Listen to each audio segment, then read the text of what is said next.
Ok.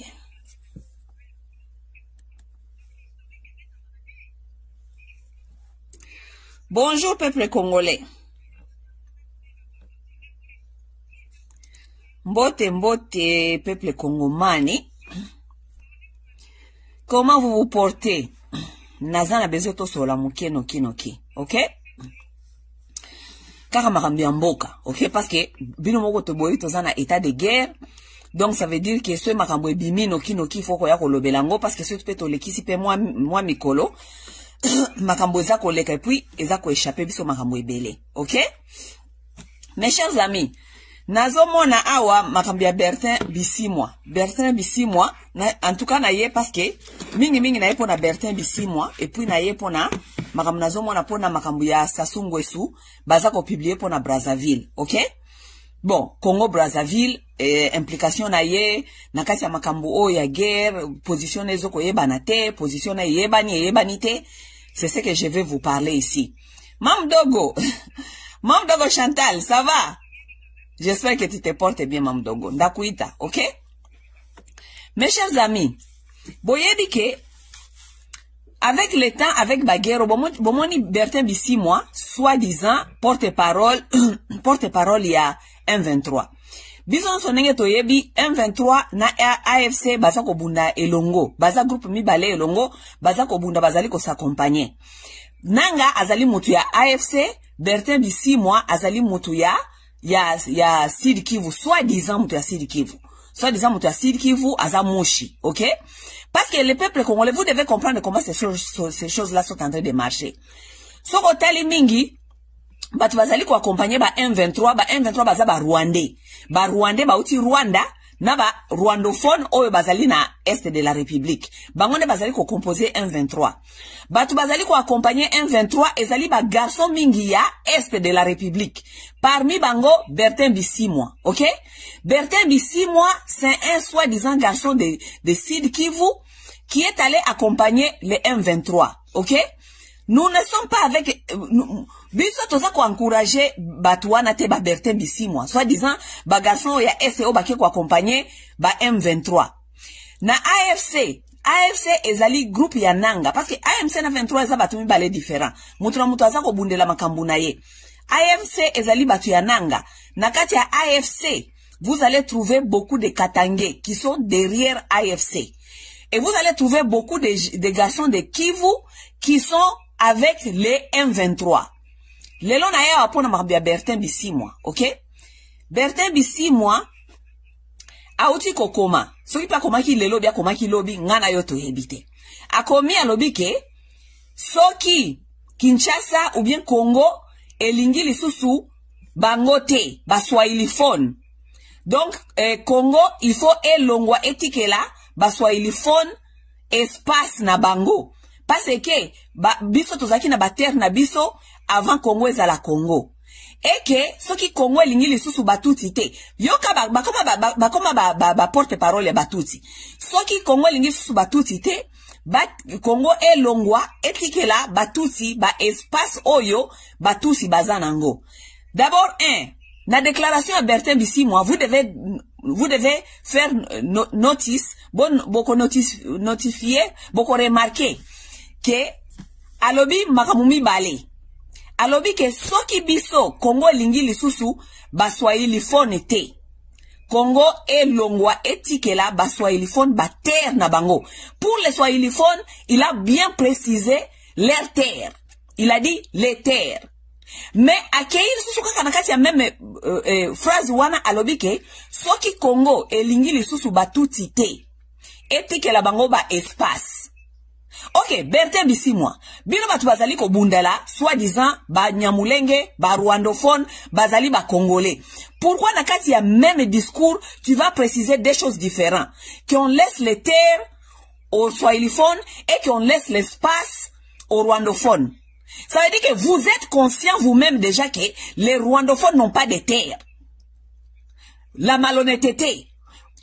Et là, on a ce bunda makana malhonnêteté et souka kamabe. Et souka ka jamais na victoire. Olobi makamumi bale kokanite na kati ya même phrase. soi-disant les Banyamulenge, les rwandophones, ce sont les Congolais, tout ça, bazali ko yoko bundela ba droit na bango. Mais tant ozali ko ça la déclaration, tant que soi-disant, parce que vous n'êtes pas intelligent, parce que ozali soi-disant porte-parole il y a M23, oye ko ça la déclaration, olobi ke bati ke la baswahiliphone ba terre na bango. Ça veut dire que tu reconnais que les baswahiliphones, la plupart de ces gens-là qui constituent cet espace linguistique des swahiliphones ont des terres. Tu as reconnu cela. Mais toi-même, tu es venu accompagner les Banyamulenge, soi-disant les rwandophones, pour Congolais. Tu ne reconnais pas que ces gens-là ont des terres. Parce que lui, swahiliphone, bati que le terre na bango, et que bati que là, rwandophone, espace. Espace. Tu n'as pas dit les terres. Parce que tu es conscient que les rwandophones n'ont pas de terres. Merci beaucoup, Bertin Bissimwa. Merci beaucoup parce que langage inabino yango moko eko trahir bino. OK? Langage inabino bino moko eko trahir bino. Pourquoi tu n'as pas dit les terres pour les Batutsi? Pourquoi tu n'as pas dit les terres? Parce que tu es conscient que tu es en train d'accompagner agenda ya lokuta. Parce que que bazana ba terre te. Bati que le bango ba espace. Ba espace. Quel peuple congolais a un espace? Olobi bati que la biso ba terre, bati que le bango ba espace. D'ailleurs, un bazan à terre. Deuxièmement, Bertin Bissimwa, lorsque vous êtes venu avec votre M23 là, vous n'êtes pas venu pour les Congolais, vous n'êtes pas venu pour nous. Boya quitté na agenda que, soi-disant, baswahili bazali ko maltraité bango. Ce n'est pas ça l'agenda que vous avez amené. Vous avez amené votre propre agenda depuis que vous êtes venu.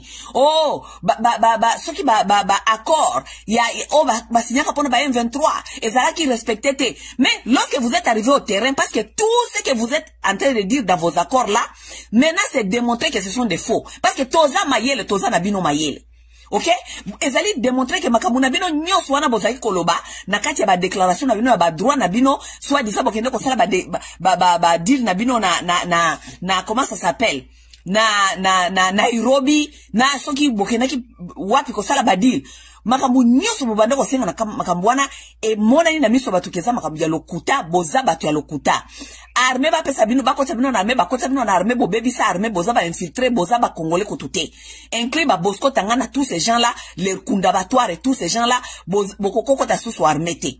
Bo sengi awa ba élection libre transparente batu ya lokuta bokota bokangamina AFC ba AFC de ba bebi sa ki élection ba Kabela ba Martin Fayulu e ba Kabela Tshisekedi victoire à Martin Fayulu. Makamu nyonso wana bozali ko déclarer ça makambu ya lokuta parce que boza ba bandi. Agenda na bino si yebanaki oye ko accompagner ba suprémaciste ba ya ko zwa biso ba terre na biso. Tout est connu Bertin Bissimwa. Bertin Bissimwa.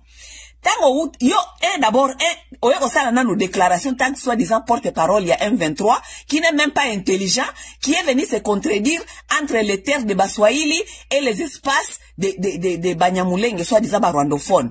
Parce que tu n'es pas intelligent au tangate.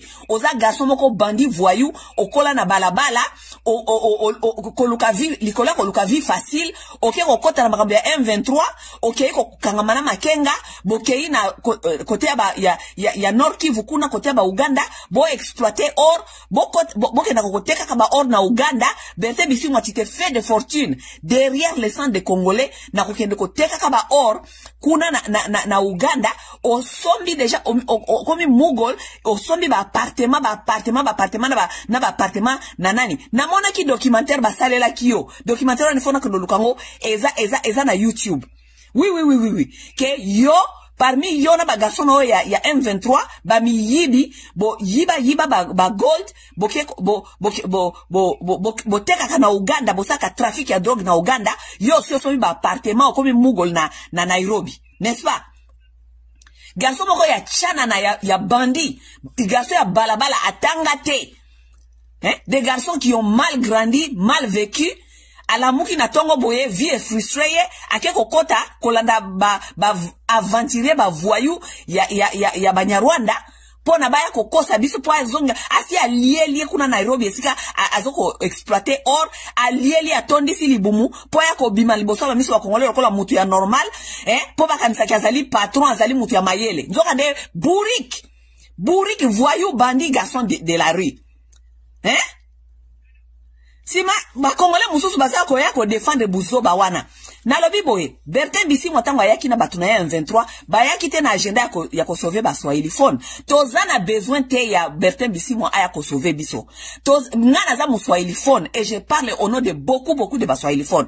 Ba Swahiliphone, oh balinko za la vandi, baza la vandi bakende ko rejoindre bango kuna, ba ko lobakate na kombo na biso. Vous ne parlez pas au nom de Swahiliphone, personne ne vous a mandaté de parler au nom de Swahiliphone. Vous êtes venu avec votre agenda, bo bundana agenda na bino ndenge yaki nango, ti boko sili sa makamu na bino boko ndeko yoka na barwande. Ne parlez pas au nom de Swahiliphone, bo longo la kombo ya ba Swahiliphone na munoko na bino. Parce que, ba Swahiliphone na bozo kolobela wana zoko bo ba Swahiliphone discrimination. Ba Swahiliphone ne sont pas les seuls peuples qui sont en train de vivre dans l'enfer de Tshisekedi. OK? Donc, arrêtez de parler sur notre nom. Nous sommes capables de parler sur nos propres noms. Toza capable à kolobela ba kombo na biso moko. OK? To lingi munoko ya ba Swahiliphone wana tena munoko na yo Bertin Bisimwa, que ça soit votre dernière fois na groupe na bino na ba bandi wana ya M23, bolo baka ba kombo ya ba Swahiliphone na munoko na bino. Bozo kanga? Que ça soit la dernière fois, bolo baka kombo ya ba Swahiliphone, vous n'êtes pas avocat de Swahiliphone, mutute ya mandata kibino, boya kolo baka na kombo ya ba Swahiliphone. Que ça soit la dernière fois Bertin Bisimwa. Ozali et l'autre côté, oza bandit voyou garçon grandi dans la rue, qui a eu une vie difficile, qui est allé se chercher derrière Makenga, parce que bobande koluka, bato bako comme sabino riche noki, boke okota na ba exploitation, ya ba minerai, ya ba or, pour na bo exploiter ba Congolais. Bertin Bisimwa, que ça soit ta dernière fois. Que ça soit ta dernière fois, Bertin Bisimwa. Que ça soit ta dernière fois de parler au nom de Swahiliphone. Nous, ton mandate yo te, biso ton mandata ki yo te, o le belaka na kombo na biso. OK? Et puis Bertin Bisimwa, parce que ozali tellement zoba, oza koyeba te. Yo kana bisabino, na uti ko komana post na nga na page na nga ya Facebook. Nga na bike Bertin Bisimwa ko lobela biso te. Tata moko boye ya Muswahili, je pense kaza Muswahili. Parce que la plupart de nabino, il faut na banda ko exposer bino siko. Parce que la plupart de vous avez besoin qu'on vous expose. OK? Bota la tata oyo, OK? Bota la tata oyo, bota la ye malamu. OK?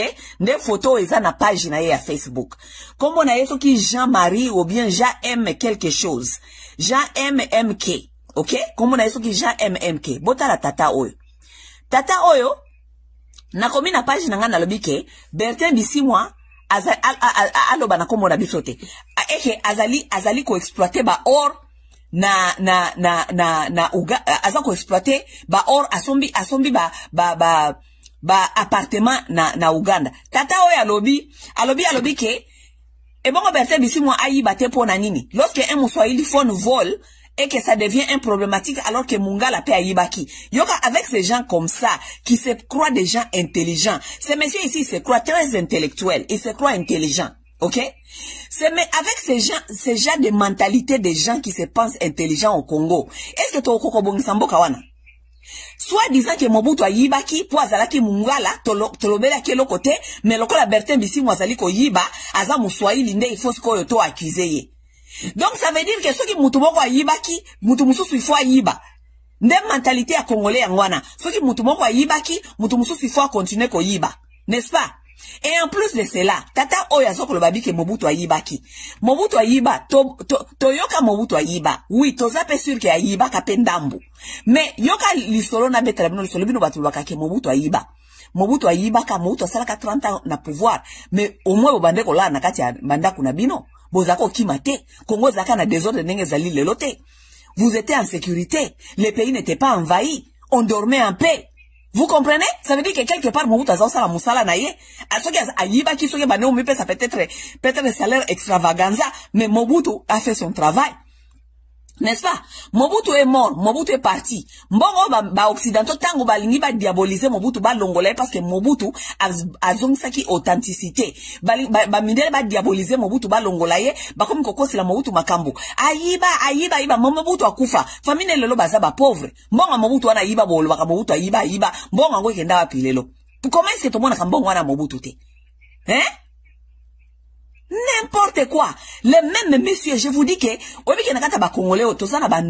nous avons des sorciers dans cette communauté. Les mêmes messieurs que vous voyez.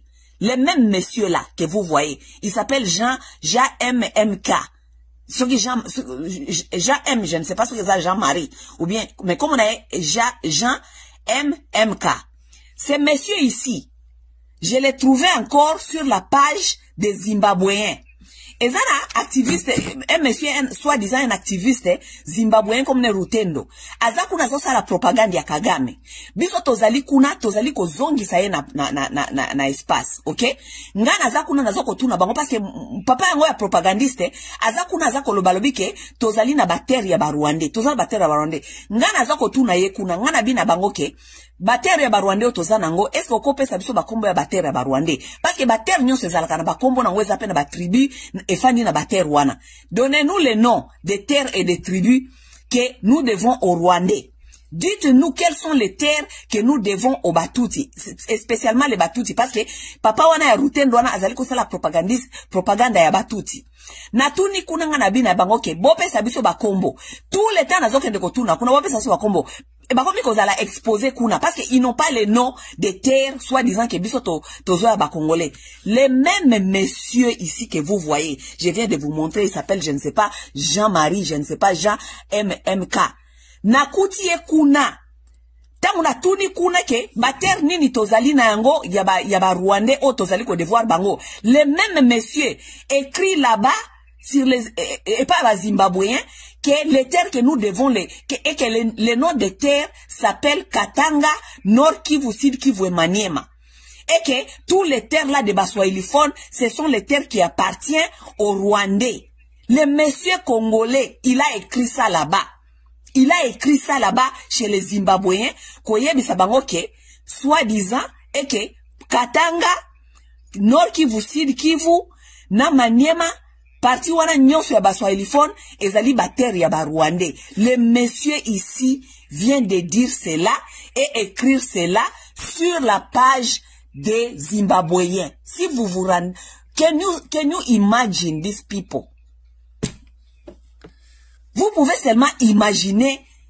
Vous pouvez seulement imaginer. Et le monsieur ici, je dois qu'il doit être infiltré parce que je ne comprends pas comment est-ce qu'un Congolais soi-disant conscient peut aller écrire les choses pareilles et pas yaba paya.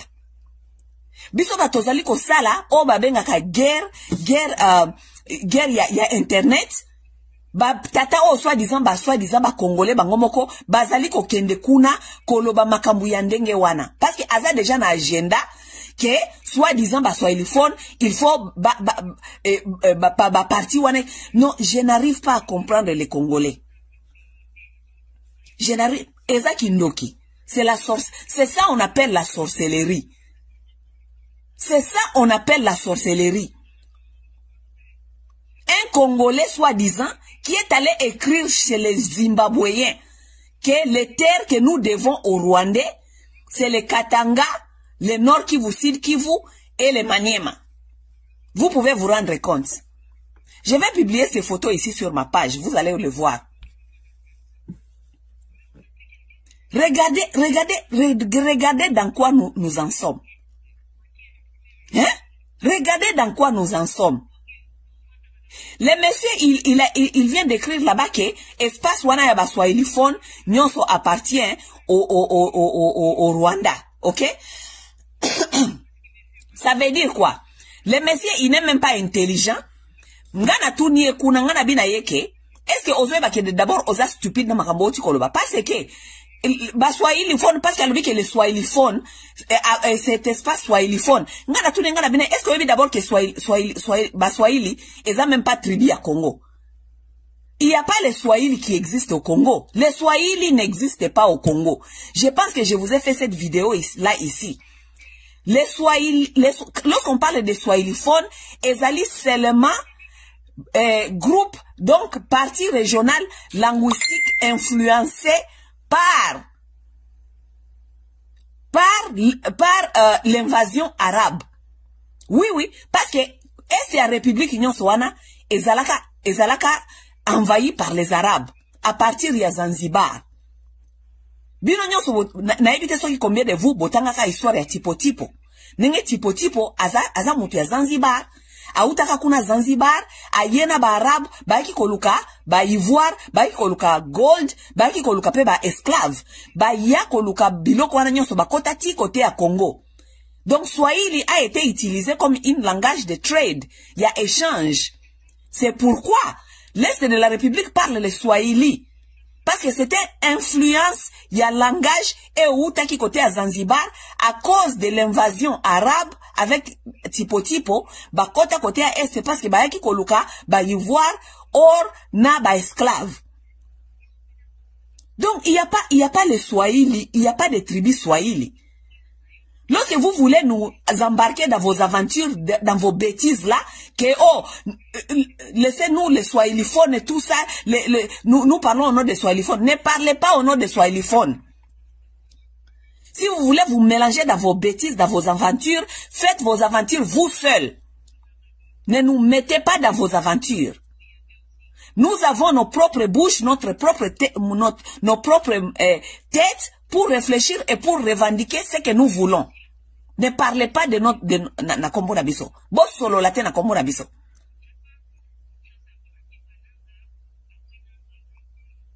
Les gens qui prétendent être ici comme si ils sont intelligents, ils ont regardé bazana ma yelete.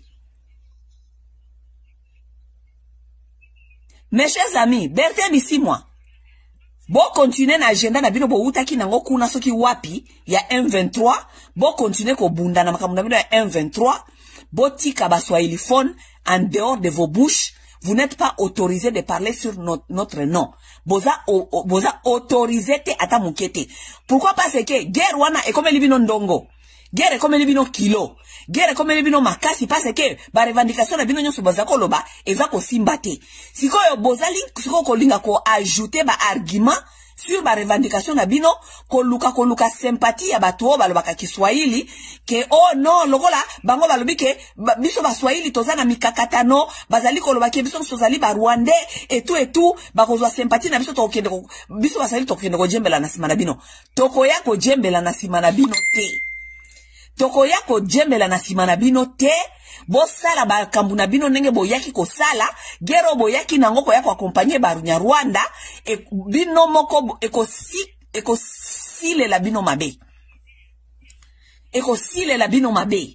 parce que agenda est comme kilo Rwanda komi ko so ba sanction Rwanda komi ko mona lokola a abandonné bino maintenant vous ne savez pas où aller chercher les bozo koluka est-ce que ni bokendo koluka support. Oui, parce que Rwanda va sanctionner les sous le Canada, ok? Rwanda comme qu'on soit ba sanction. À un certain temps, Rwanda ko continue qu'on soit ba sanction te pour na bino. Rwanda ko abandonner bino.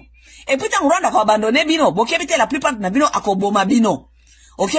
Sikoyo, loko la boza na agenda na bino. Bolingi bo continue alors que Rwanda est comme ko lembisa. Parce que avancer tozo mona susu bo avancer te. Avancement bozo avancer les sous-soutés. Pourquoi? Parce que ba James Kabarebe on nyoso bazui ba sanction na ba général wana mususu bazakuna na Rwanda bazui ba sanction ba komi kozong sa ba troupe na bango ndambu bino bozali susu na ba troupe belete yango bozo ko avancer les sous-soutés. Si ma bolingi sko bozo sko ba congolais bazoba oyo ba kokwea na motambo na bino ya soi-disant ya ba swahiliphone baya kokwea na motambo na bino po baya kokota guerre Bertin Bisimwa bokotu na ngulu mututa ko ya ko accompagner bino et en plus de cela baso ilifone nini bozo ko luka baya kubunda bitumba ya M23 banyarwanda baso ilifone nini bako ya kubunda kuna bao bazalo bana ba internet neti ba oyo tata oyo ya ba cravate oyo azoko ba internet neti oyo amona ni lokola kuko ya kubunda oyo ebi atako bunda tala zala ba mbebo lokola mutu asisa ka ba bore ba mibali ba master na ba mibali tous les jours comme hier. Bambebo oyo tata oyo ya minene oyo ezalo kwa mutasisa ka babore ya ba master na ya mibali tous les jours oyo akoko kobunda oyo akozwata akokata kozwa munduki talenga atie soki lip gloss na bambebo tata ya boy Bertin Bisimwa ça ce sont vos supporters de ba supporters na bino tata odako ya obundela bino vous êtes en train de chercher babenga ngonini yako manipuler ba Swahili ou bien ko séduire ba Swahili boko séduire batu neti tata oyo ya bambebo azana bambebo apakoli yango vaseline lokola muto asisaka ba master na ya ba garçon boko oyo tata azana na makasi ya kosimba bunduki oyo po ya kobunda tata oyo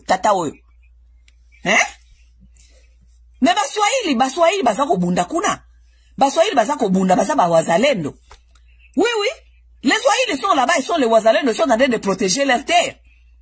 Oui. Bana ya Fizi, bana ya nani ya ba Fizi kuna. Ozo mwana bangote baza ba Swahili te, baza kobundela bamboka ba bundela ba terre na bangote. Ba bundela ba terre na bangote. Bazalendo baza ba Swahili baza bundela ba terre na bango. Oui. Mais bakoya ko bundela ba terre wazalendo bakoya ko bunda na bino te parce que bino bozana ba agenda ya ba Rwandais bolia na sima ya ba Rwandais des petits ba Bertin Bisimwa ba petits abitinda les gens qui n'ont rien du tout ni dans la tête qui n'ont rien réussi dans leur tête à part ko yiba na ko fiendo kota ba rébellion et loko moko ya malonga te biso to ya kolanda yo idéologie nini yo kozala nango yo Bertin Bisimwa po yo pesa biso to landa yo. Un garçon de la rue, un garçon de la rue qui a eu l'opportunité d'aller rejoindre Makenga pour violer ba Congolais.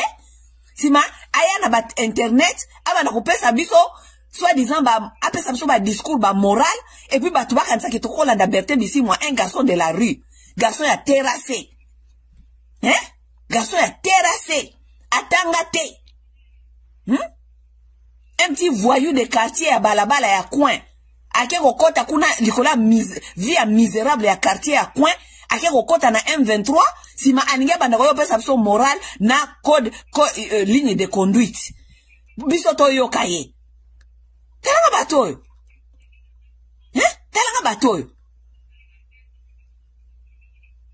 Bertin Bisimwa, baswahili phone. D'abord baswahili phone eza tribité. Eza groupe linguistique toze ebele kuna tozana ba tribu ebele kuna nakati ba tribu wana nyonso ya groupe linguistique ya baswahili phone mutu moko te amandataki yo Bertin Bisimwa osola kana kombo ya baswahili phone nakati ba tribu wana nyonso ebele o ezali nakati ya baswahili phone wana mutu moko te Bertin Bisimwa atinda ki okoko osola kana kombo ya baswahili phone. OK, que ça soit ta dernière fois. OK, que ça soit ta dernière fois, yo na batuno ya M23, yo Bertin Bisimwa na batuno ya M23 banyamulenge, free banyamulenge, bo solo la kana kombo ya baswahili. Que ça soit ta dernière fois. Bo continue na agenda na bino, bo yaki nango wana, soi-disant ba réclamation na bino ya Nairobi, eko aboutir na eloko te. Ne pensez pas que na katikati ya nzela, tango moni ke makambo na bino ko aboutir te. Bolingi sikoyo, bo séduire sikoyo, bato balobaka Kiswahili, kolakisa bango que nous sommes ensemble. Nous ne sommes pas ensemble. Nous ne sommes pas ensemble, Bertin Bisimwa, nous ne sommes pas ensemble. OK? Toza ensemble te. Et là, comme sous na ngena loba awa. Ilikambia Sassou Nguesso. Namoni ba Congolais mingi, bazali kotuna babike, Sassou Nguesso, aza kolobate, Sassou Nguesso, c'est comme si aza complice, blablabla. Ngana lobi boye. Tant Sassou Nguesso aza koteka batera et pas ya Kagame. Bo za ko mona te. Vous n'êtes pas en train de voir que Sassou Nguesso aza koteka batera. Position Sassou Nguesso eyebana nango depuis kala. Sassou Nguesso azali ko soutenir Kagame. Vous les connaissez que Sassou Nguesso soutient Kagame. Et là, lorsque je parle de Sassou Nguesso, je ne suis pas en train de parler de nos frères de Congo-Brazzaville. Non, je ne suis pas en train de parler de nos frères de Congo-Brazzaville. Parce que, ba frères d'Abso Mingi à Congo-Brazzaville, bazana katia lito nabiso. Ils sont là en train de se battre avec nous. OK? Ça veut dire que Congo-Brazzaville nazo kolobela Sassou Nguesso en particulier. Lorsque Sassou Nguesso teki mabele kuna bato Congo-Brazzaville, ba telemeli yepe. Ba telemeli bazo solane makama mabele me a ignoré na ye. Parce que Sassou Nguesso akoma kuna empereur. Asala kawa lingi mututa ko yepsa oya kosala. N'est-ce pas? Mais azako teka mabele awati. Bozako mona te. Tanga zo teka mabele tozoko bisa bino mikolonyo soke. Mabele ona bazali ko teka ba Rwandais eza mabele agriculture te ekozala ba base militaire. Bozako sala sambla koyoka. Tshisekedi azako voyager, Tshisekedi aosala bafeti, tozo koganga bateki mabele kuna azosala semblant. N'est-ce pas aosala semblant? Bino bozoko lwa ketozo kele jalousie, po azali ko voyager, po azali ko vivre bien, po azali ko lata ba montre. Bino banda ko loba bongo. Lelo boni bokomi ko loba oh, tokengela fleuve, bokomi ko tia ba bateau na fleuve. Oh, tokengela fleuve. Mais c'est trop tard. C'est trop tard. Kongomani. Peuple moko irresponsable. Tokengela fleuve. Boye ba bateka mabele. To bande ko lobango mikolo nyoso teki bateki mabele kuna. Bo bande ko yoka ngoteki bateki mabele kuna. Bo misko ko kengela fleuve. Mais ce que j'allais dire c'est ceci. Yes Sassou Nguesso azali ko jouer, azako jouer pe na moto. Sassou Nguesso joue avec du feu. Pourquoi parce que Sassou Nguesso a vu supporter Gaga Mesoka Lingi, il a le choix de supporter celui qu'il veut. Parce que Sassou Nguesso pe azana e papa na biso penzate. Muto aza supposé qu'on protéger so ezali soit disant o Tshisekedi, Félix Tshisekedi. Sassou Nguesso azana responsabilité ata moko te na biso. Ce qui a décidé à supporter bisote, c'est son choix. À quoi décider bisote, qu'on supporter bisote. Mais bon, il y a quelque chose. Ce que Sassou Nguesso oublie est que ce qui Kinshasa est comme déstabilisé. Toujours le Kinshasa kaka. Parce que Kinshasa est une ville na kati ya Congo. Ce qui Kinshasa est comme déstabilisé, Sassou Nguesso a que Congo Brazzaville est comme déstabilisé. Pourquoi? Parce que nani Sassou Nguesso azali ko sala calcul te ya mathématique ya déstabilisation à Kinshasa. Kinshasa azali lelo na 20 millions d'habitants. Lelo nenge tozali koloba wa Kinshasa azana de 20 millions d'habitants. Congo Brazzaville Mobimba comme tout un pays bazana 6 millions d'habitants. Je pense bazana 6 millions d'habitants. Si je ne me trompe pas, Congo Brazzaville nyonso nenge zali wana Brazzaville Congo nyonso Congo ya Congo RD pardon Congo République ya Brazzaville wana kuna bazana 6 millions d'habitants. Tandis que Kinshasa yango moko comme capitale ville ya Congo ezana 20 millions d'habitants. Ça veut dire Kinshasa ekoki kokota na kati ya Congo Brazzaville, population ya Kinshasa ekokota na kati ya Congo Brazzaville Mobimba presque 3 fois. Oui, presque 3 fois. N'est-ce pas? Bosikoyo, soki Kinshasa s'est déstabilisé. Et c'est déstabilisé, et c'est déstabilisé. Soki Kinshasa déstabilisation continue à Kinshasa. Sassou Nguesso kanisa ke guerre soki continue à Kinshasa. Batona nyonso à Kinshasa ba okima wapi. Non, tozo tuna na kaka motuna motuna eza nango lisasi te. Sassou Nguesso soki Kinshasa ba déstabiliser Kinshasa. Batwana nyonso ya Kinshasa yo kanisi ba okima wapi. Olobio kanga fleuve. Nana mona te batu ba nager ti bakatisi bakomi kuna. Sassou Nguesso soki Kinshasa ezana 20 millions d'habitants. Et c'est déstabilisé. Sassou Nguesso bakinois wana 20 millions wana. Bakoya Brazzaville. Bakoya Congo. Parce que naka obi ke so ipe baye en masse. Comme ba réfugié bazako kima baye en masse. Bo kangela bango portite parce que Arménie ne kotia na frontière pour na elo baki batu bakota te. Ba Arménie ne kotia na ba frontière kol baki batu bakota te. Bako za l'obligé kokota. So yi bakoti kuna yebake Brazzaville comme a déstabilisé.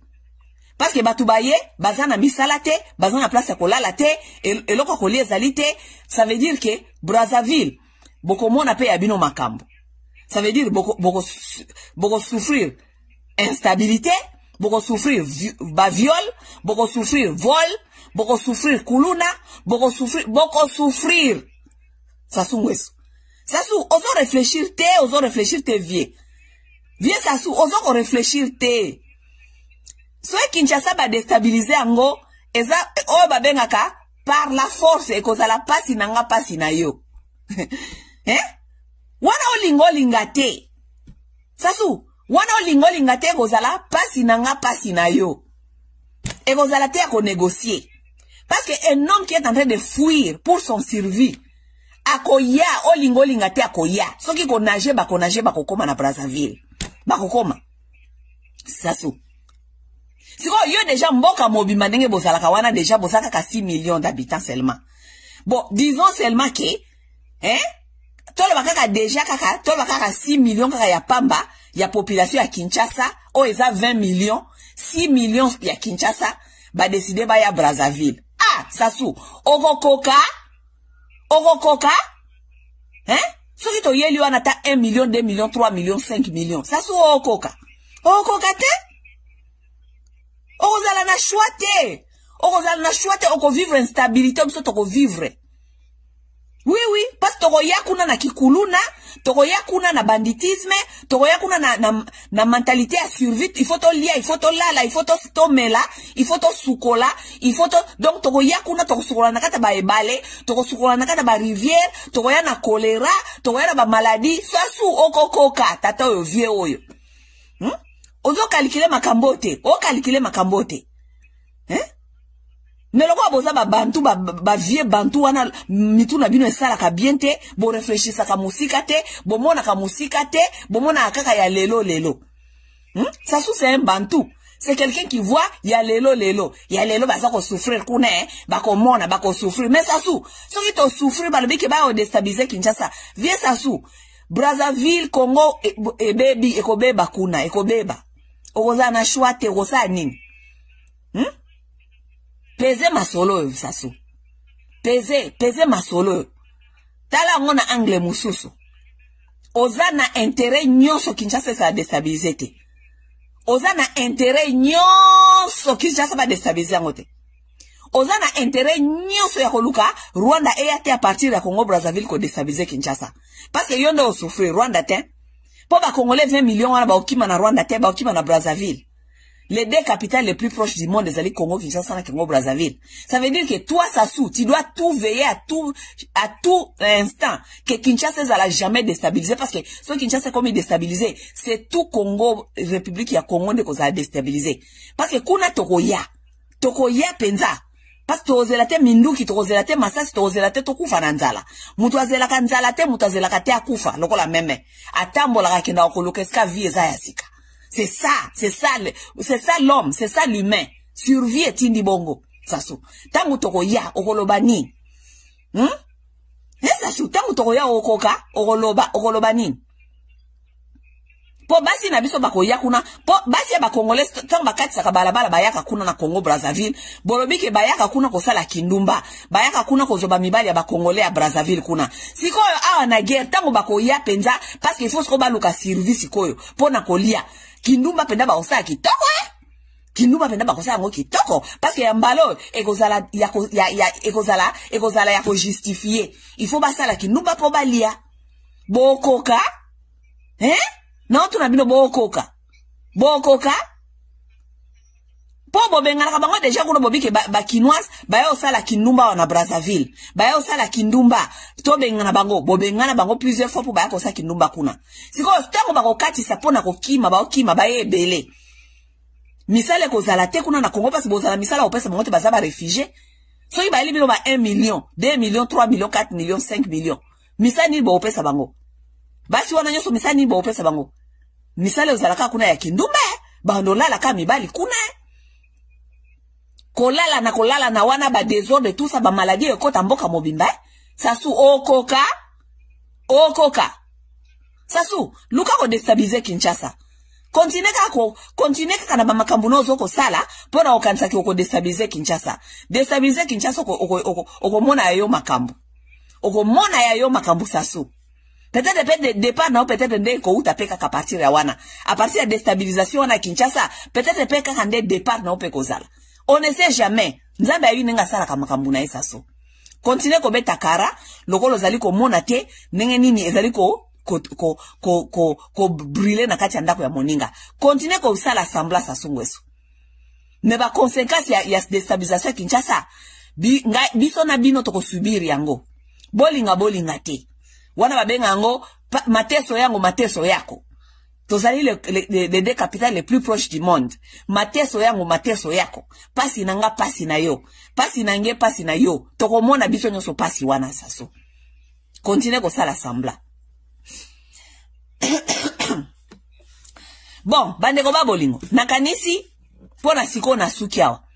Guerre ya internet ya kokoma, ba guerre numérique za ko continue. Toza kuna tozali ko bundisa, batu bazali tisi ko sala ba propaganda ya Kagame. Okay? Ba Zimbabwe ebele ba osa propaganda ya Kagame. Okay?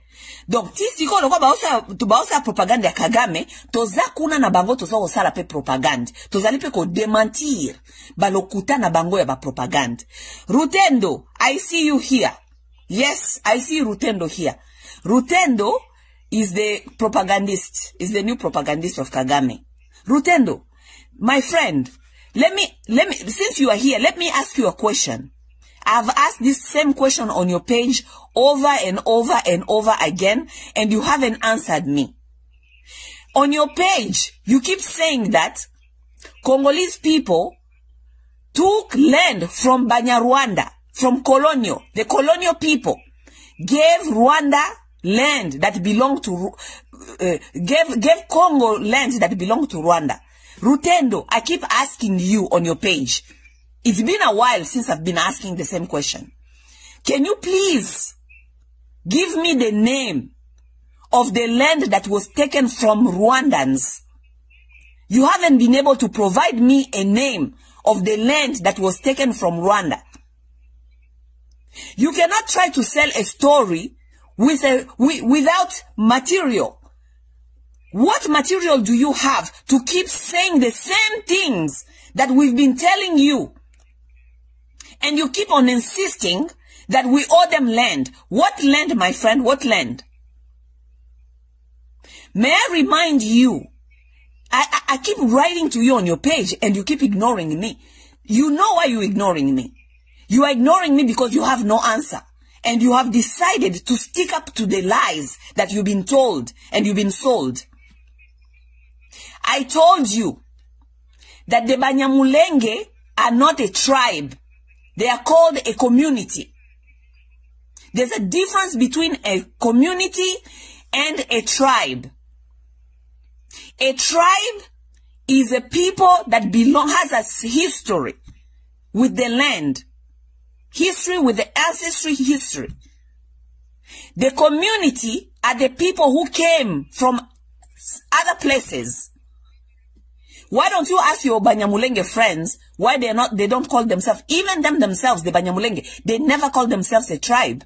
They've never said that they were a tribe. They've called themselves a community. All this time, they've called themselves a community. Why they call themselves a community? They call themselves a community, not a tribe.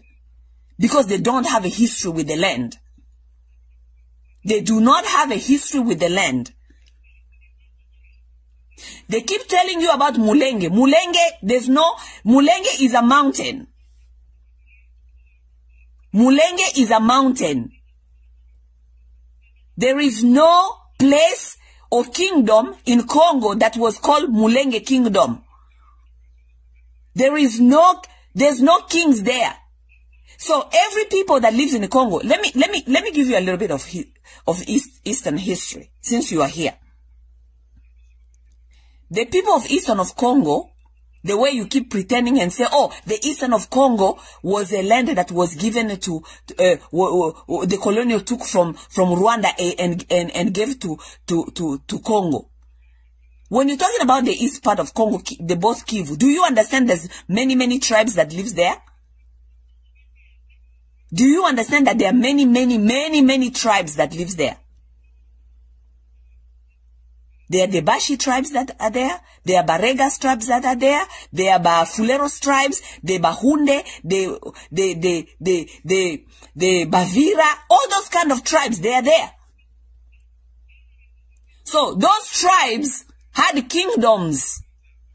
They were independent kingdoms before colonial came. They were never a part of Rwanda. All those kingdoms that are in the east part of the Republic of Congo, they were never a part of Rwanda. They were independent kingdom, functioning as independent kingdoms. When Leopold Day sent Stanley to Congo to come and appropriate the land, Our kings, our ancestors, kings were consulted to agree if they wanted to take a part in that country or not. They did agree. Okay? So, ask your Banyamulenge friends, when Leopold sent Stanley in Congo, who was their Mwami, their king? Who was their king? Who gave the permission that their land was going to be included in Congo? They didn't have a king. They didn't have a space. They didn't have a kingdom in Congo.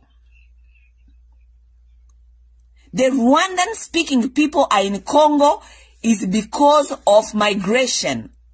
They migrated from Rwanda to Congo looking for refuge for different reasons. They know that. History knows that. They came looking for land. They came looking for refuge. They had wars. First, because Mwami Rwabugiri of Rwanda did add taxes, was mistreating people in Rwanda. So those people came because they were running from the mistreatment of Mwami Rwabugiri. They came in Congo. They were Banyarwanda. Okay? They came, they migrated. They know that history. They came many, many times for many, many different reasons. Okay? So, when we are telling you about Congo, you need to listen. You don't tell us the history that you are not a part of. We belong to that land. We know the land belongs to who, and who came, who didn't come. Stop telling people lies, Rutendo. I really have no idea where you're coming with this, your agenda. Please go find names of the land that we owe Rwanda. Bring us the name of the land, and then we're going to start discussing. You cannot come and tell people and the public that we owe Rwanda land while you have no evidence, you have no name of land that we owe Rwanda. Oh, those people owe Rwanda land. Those people owe Rwanda land. What the name of the land that we owe Rwanda? Can you please find us the name of the land? If you find us the name of the land, we will discuss this, and if that land belongs to them, we'll give it to them. Can you please go find the name of the land that we owe Rwanda? Go ask your Banyamulenge friends, go ask your Rwandaphone friends, what's the name of their lands? They can bring us the name, we'll put that back on the table, we'll discuss that, and then if those land belongs to them, we'll give it to them. Because we have given them land before. These people have lands that we have given them and that we've never even asked for. Bukunzimbirizi, in the district of Ruzizi, in Rwanda today. That land belongs to us. They know it, we know it, history knows it. Okay? We've never gone back to ask for that land. I can give you the name of the land that they owe us if we want to take our land back. But how come they cannot give us the name of the land that we owe them? Can you please ask them the name of the land that we owe them? Please ask them. Okay? So Rutendo, I saw you here on my page. I saw you on this video. Okay?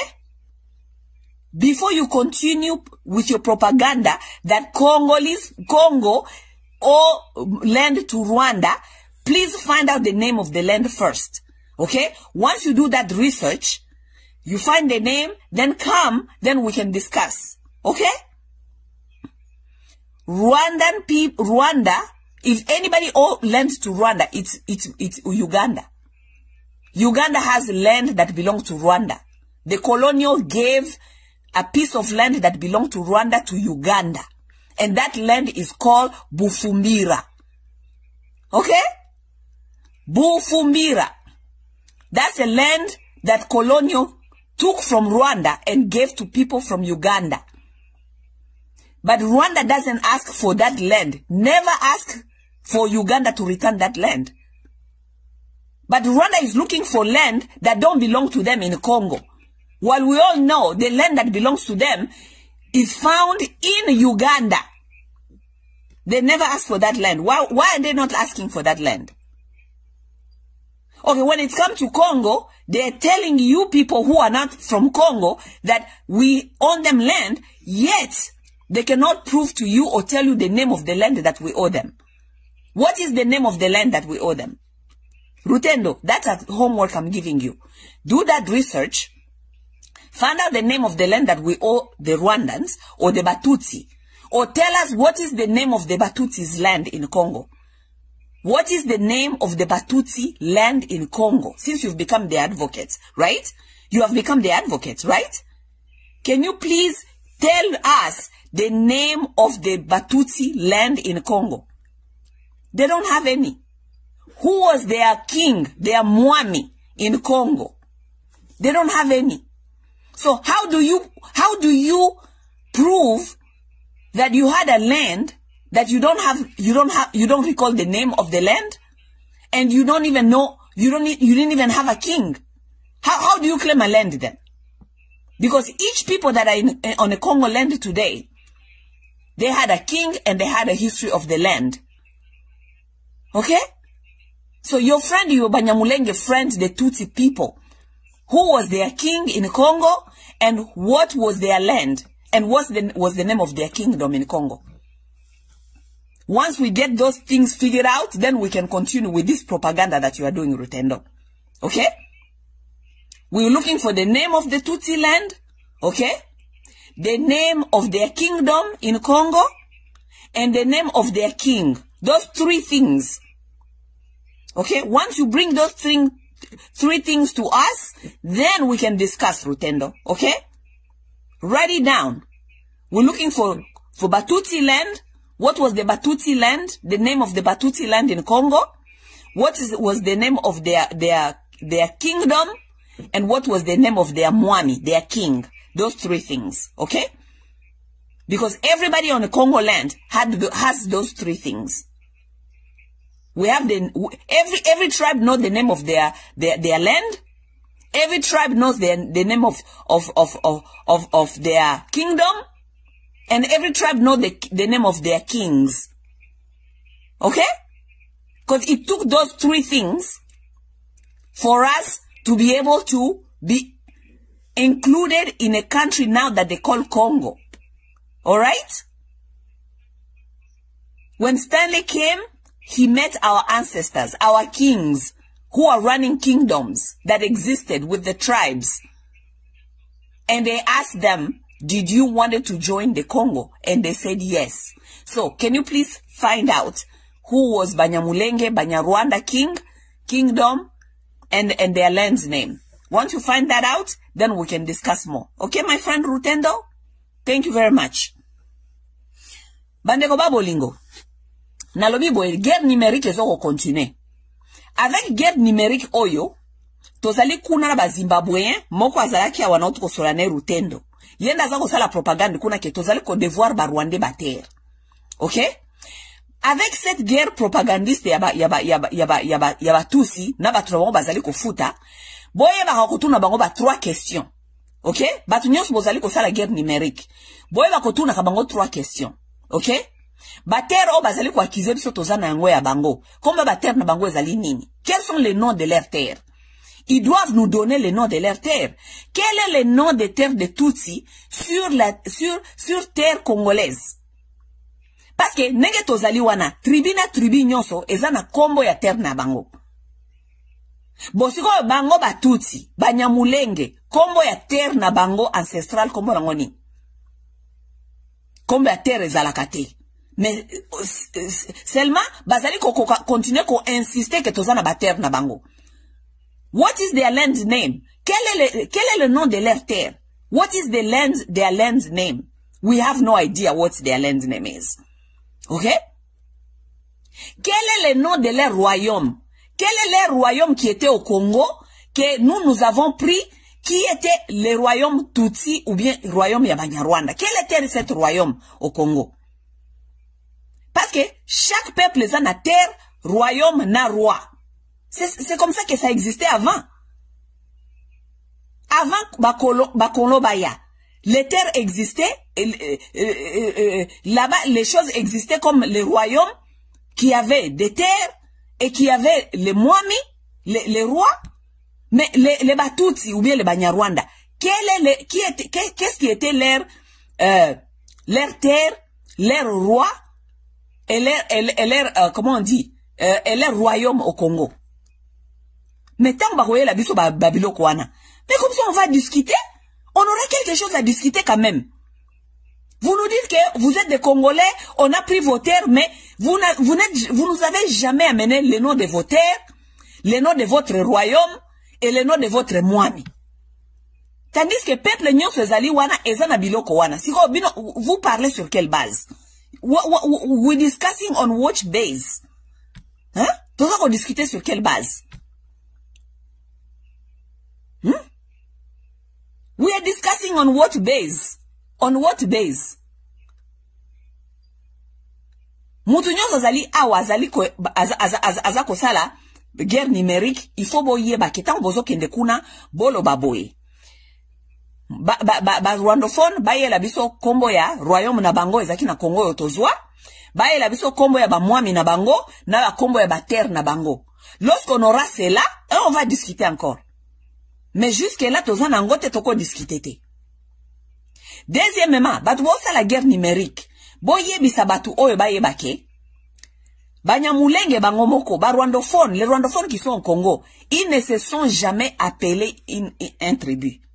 Bango moko ba mibenga ka communauté. Et ils savent pourquoi ils s'appellent une communauté. Parce que baye di ke baza tributé. Pourquoi? Parce que tribu, eza na histoire na terre. Bango ba yebi ke baza na histoire na terre te yango ba mibenga ka communauté. Communauté zali bato bayaki. Oui, communauté zali bato bayaki, neti biso ba congolais, tozali communauté congolaise aux États-Unis. Parce que toyaki. Communauté sénégalaise au Congo. Communauté camerounaise au Congo. Communauté congolaise au Rwanda. Communauté congolaise au Burundi. Communauté burundaise au Congo. C'est une communauté. Boki kolobate ke ba Congolais tribu ya ba Congolais na Burundi. Tribu ya Bangala na Burundi. Ezalakate, ça n'existe pas. It doesn't happen. OK? Et même les Banyamulenge, les rwandophones, ne se sont jamais appelés une tribu. Batika jamais kolobaki baza tribu. Parce qu'ils sont conscients. They are very conscious that they are not a tribe.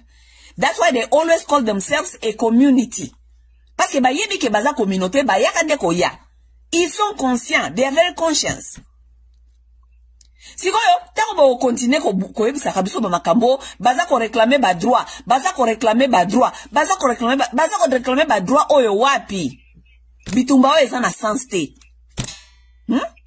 To démasquer bino na ndenge nyonso ke bitumba oyo ya Banyarwanda oyo na batero bazali ko réclamer baza ko lobaka bilobela bela, ça n'existe pas eza bitumba ya lokuta, it's lies and lies. This war has nothing to do with land, has nothing to do with rights, it's a war of supremacy, a war of race. Bobo sanakayangote ba Congolais, bitumba oyo n'a rien à voir avec ce que batwara bazali ko revendiquer, ezali bitumba ya race, ezali bitumba suprématie. Ba boto la ba bantu ba terre na bango, ba installer ba amit, biso ba benga na biso. C'est ça, il y a rien d'autre. Et nous allons pas nous laisser faire. Ils vont prendre les marionnettes par-ci, par-là, bananga, Bertrand de 6 mois, tout ça, pour ba yako accompagner ba agenda na bango. Mais kosi mbali susu te parce que guess what? Tozan atan oyoko, ba Rwanda baza exposé. They are very exposed because their revendication is based on lies. Lies that are right there in everybody's eyes. Lokuta eza na misu ya batu oyo, mokili mombazali komona keza lokuta. These are lies.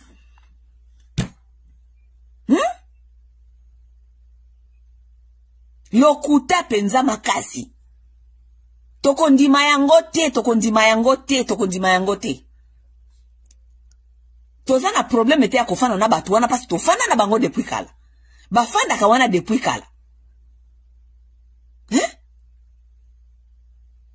Tofana na batu o depuis kala, mutu moko te atungisa bango. Titangu bali ba ola mukela biso na agenda ya kolekela biso mayele. Ata bino moko. Bertrand bi 6 mois. Nanga, bino boza ba avocat ya Batutsi. boko suka na Zénith, boko tuna ngulu, boko suka na nzela. Parce que agenda na bozali ko accompagner, eza agenda ya lokuta. Eza agenda ya lokuta parce que Bertin Bisimwa yemo kwa yebi yango eza lokuta, boti yoka déclaration na ya suka. Alobi ke batike la biso ba Swahili ba terre na biso, mais batike la ba Tutsi espace. Parce qu'il reconnaît que les Tutsis n'ont pas de terre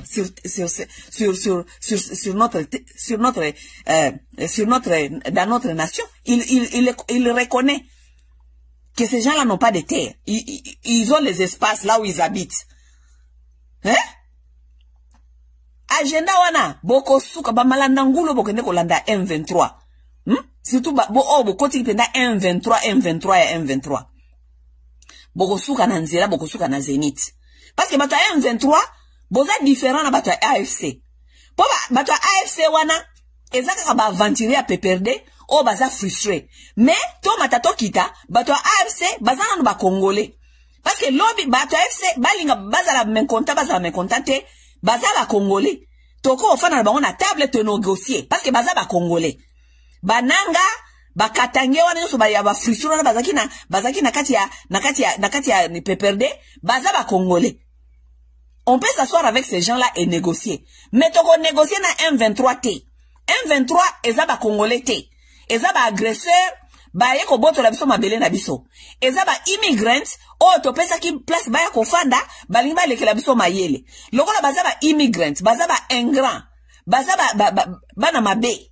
Toko négocier na bangote parce que, ba lingi ba yako zwa biloko eza ko appartenir na bangote. Donc nakati ya nzela wanenge bozali ko s'accompagner wana binomi bale soki AFC na M23. Boye bake boko na niveau ke M23 boko suka na nzela boko suka na Zénith. Po agenda na bino eko avancer te. Boko yela biso ba Rwanda te ba ko imposer biso makamu na biso.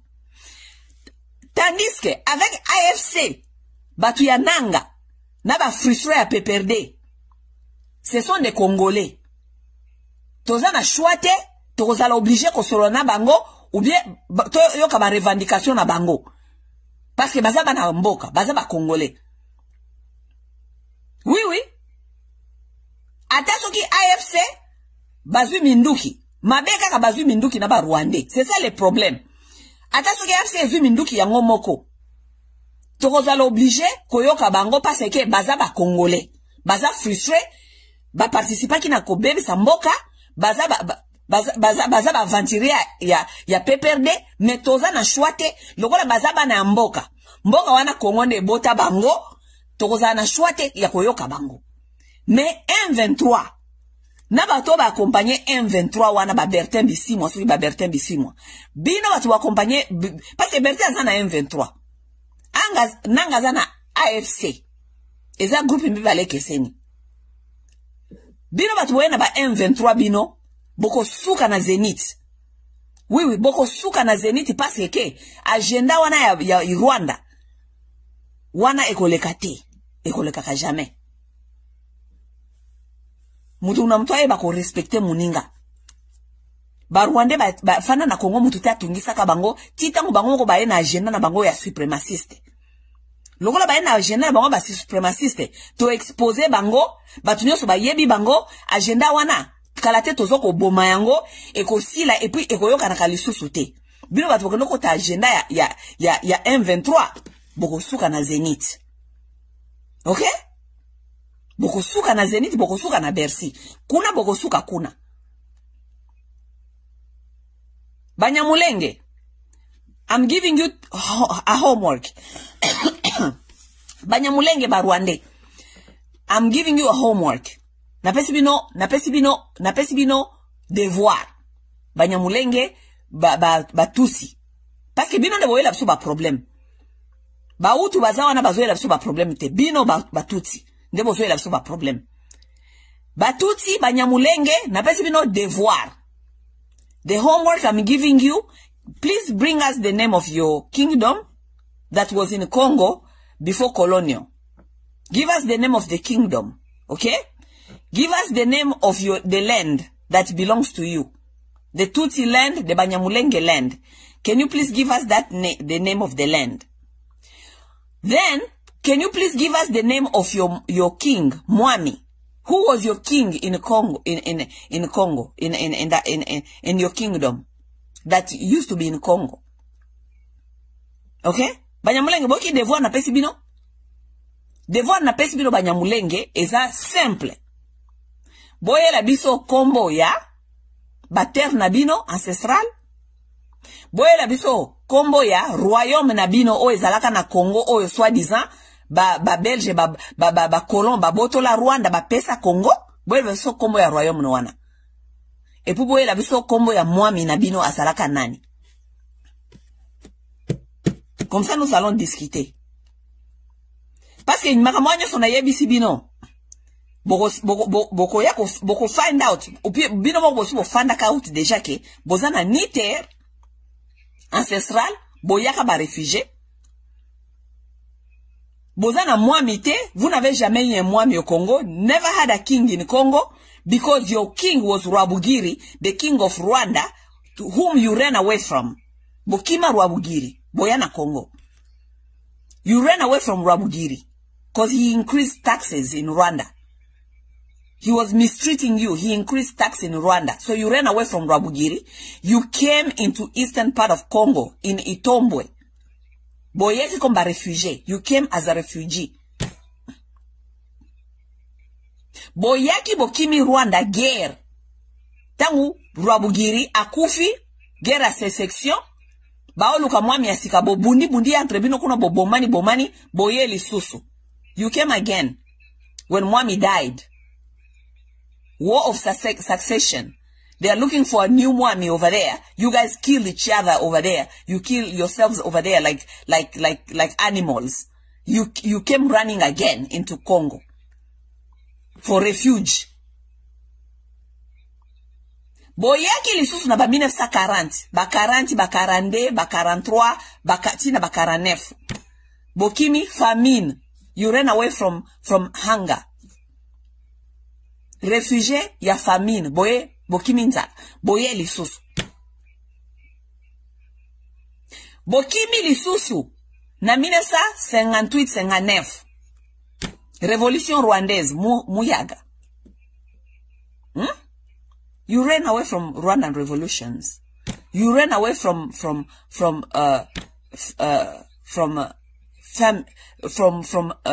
Babenga onini famine. You ran away from that place. Boye ukokima. To yambi bino to fungoli port. To memingambo.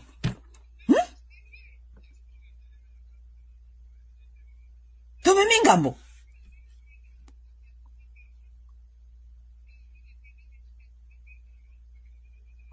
Discours ya biso toza ko devoir bango ba terre, il faut esila. Il faut esila. Hein? Discours que tozali ko devoir banyarwanda terre, il faut esila. Et nous devons taire cela vite. OK? Bato ya ba guerre numérique, tozo ko sala ba guerre na Facebook. OK? Wana il faut pas toti que la bango temps. So ibo moni eska ba la propaganda ke tozana bater na bango. We owe them land. Please give us the name of the land. Bosenga kabango toujours yango. Please give us the name of the land. What was the name of your kingdom in Congo that we took away? What was the name of the kingdom that the colonial took away from you? What was the name of your land? Who was your Mwami? They're all gonna tell you. When you ask them who was their Mwami, they have no answer. Because they know their Mwami was Mwami Rwabugiri, Mwami of Rwanda. That's where they were. They ran away from that place. They came running to Congo. Huh? Bosi momona peuple wapi azana ruate, akiko justifier te roi na ye azalaki nani, aki jamais ko justifier terre ancestrale na ye babenga wanini royaume ezalaki wapi, ako justifier ba terre te. Bosi momona peuple wana ni wapi? Where have you seen a people who cannot justify their land, their kingdom, and their king? Where have you seen a people like that? Who was your Mwami? They don't know. Who was your king? They don't know. What's the name of your land? They don't know. Huh? What was the name of your kingdom that the Belgium took away from Rwanda and gave to Congo? They don't know. Yet, baliko continue koloba kaka masolo kaka yango wana. Boko tu na ngulu. Banyamulengele rwandophone boko tu na ngulu. Message à Bertin Bisimwa. Keba na yo Bertin. Kolobela kabiso te. Totinda kiyote to mandata kiyote. Eza la mbala na ya suka. Baswahili phone eza tribute. Baswahili phone ezali groupe linguistique. Ok? Ezali groupe linguistique et yaka na est de la République à cause de l'invasion des Arabes. Ok? Ba Arabu bayaki na munoko wana. Tango bayaki na est wana envahir biso ba Arabu na munoko wana ya Kiswahili. Bakutaka ba tribu eza wana. Ça veut dire nenga tozali wana toza ba tribu ebele. Bertin Bisimwa barega batinda kyo to sola na kombo na bango. Barega bana kati ya groupe linguistique ya Baswahili phone. Barega batinda kyo sola na kombo na bango. Bafuliru batinda kyo sola na kombo na bango. Pour que nous fasse ba déclaration que on nous laisse nous les Swahili phone. Bahavu batinda kyo sola na kombo na bango. Ba mushi kutu bango batinda kyo sola na kombo na bango. Ba mushi batinda kyo sola na kombo na bango. Bavira batinda kyo sola na kombo na bango. Batabutembo batinda kyo sola na kombo na bango. Bahunde batinda kyo sola na kombo na bango. Batuana nyoso batribi nyoso efandi kuna na Katanga. Etinda kyo sola na kombo na bango Bertrand. Batinda kyo, qui t'a mandaté de parler au nom de Swahili phone? Qui t'a mandaté Bertrand? Qui t'a mandaté? Personne. Eza mbalona asuka Zoba moko boye, mwana balabala, un enfant voyou bandit qui a grandi au quartier au coin, aki okota ba ventile M23 akomi ko sola na kombi ya communauté mobimba. Tabu zobo. Bertrand, voyou bandit, un enfant qui n'a jamais étudié, un enfant qui était au coin au quartier, qui escroquait, tapait les mamans na ba coin ya ba quartier ko boto la bango ba sac. Aki okota M23 akomi ko lia mbongo ya or. Azongi na Congo atondisi libumu atondisi libumu mena mutu nyeye tondi ebele na kati akanisi alingia banda kwa pesa biso ligne de conduite comment marcher comment ne pas marcher biso to yoka ka moi petit voyou moko azalaka petit voyou à quartier atele makana quartier abeta ka ba mama na coin un petit bandit de quartier biso to yoka yo parce que ozwaki mbongo ya or ozoko exploiter na makenga bozoko bomba ba congolais okomi kolia bakomi ko benga yo boss n'importe quoi Bertrand. Que ça soit ta dernière fois que na yo bandit voyou, petit bandit à quartier.